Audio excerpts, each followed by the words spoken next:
When was the last time you saw him? Oh, it was Friday night. It was about 1 or 2 o'clock. He called, somebody called him, or he called somebody, because I was in the, I was still sitting in my room watching TV. And he left. Because my husband said he saw that somebody pull up and pick him up, but he didn't know who it was. Yeah.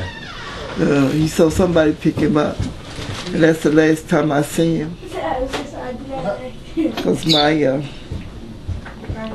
grandson had come and told me he had got shot. You guys were there that night? Yes. Okay. So what before the ambulance? Yeah, because we was like, can y'all put some clothes on him, cover him up, because they brought him out naked and put him on the floor. We said, can y'all put some clothes on him? And then they was like, y'all gotta back up. So we backed up, and then we started to talk to him. He said, I'm gonna be alright, I'm gonna be alright. We like, yo, who did this to you? They said, it's a crime investigation, you can't talk to him. I said, can I get an ambulance? When they said, no, you gotta back up. I said, I'm his niece, I need to know what happened to my uncle. They would not let me go near him or nothing. When you said who did this to you, what did he say? He was trying to speak to us, but they kept pushing us away. He just smiled and said everything gonna be alright.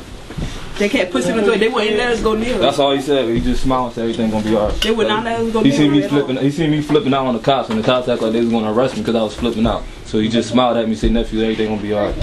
They took him off. And they wouldn't let me ride in the ambulance with him or not. I said, I can ride in the front seat. I ain't gotta be in the back with him. They still wouldn't let me get in there with him. What do you think happened? I think that the guy didn't like my uncle. I don't know what's going on. They said they got in a dispute about my uncle had a dispute. Some dude said he's gonna smack the shit out of my uncle, and my uncle whooped his ass, and he ain't like that. So you know what I mean, he went to go get his boys, and they took it farther than what it's supposed to. My uncle a good person. Everybody in the neighborhood, like I just talked to him. What was he doing down there? Was he visiting friends? Oh, because he had sisters and relatives that lived with him, and friends and people in the community asking him to do things. Everybody in the community, he always, just like I said, he always do favors and clean their yard or whatever. Anything they need did. He do it because he know them from when he grew up.